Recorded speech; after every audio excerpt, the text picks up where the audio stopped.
Good morning, ma'am. Good morning. O saan naman ang oras sa Arnel? 8:20 na, ma'am.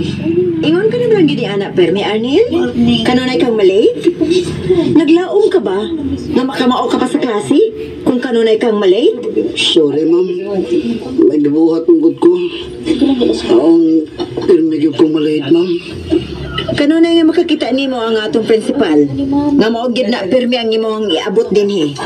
Dili ko gusto nga motabo nimo. Kay makamao ka man sa klase. Apa nakasaksi siya. Busa karong udto inigawas nimo. Maguyog ta dito sa opisina sa principal. Usa?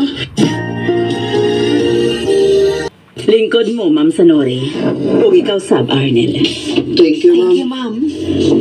May kay imong gikuyugan kini mong estudyante, Ma'am Sanori.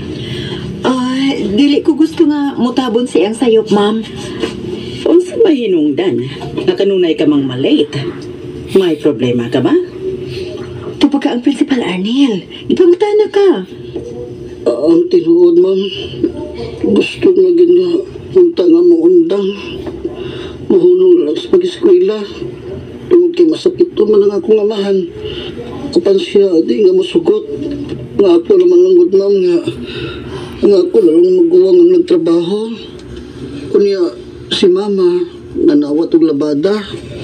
Nga, mutabang na lang unta ko nila. Aron, among patambalan si papa.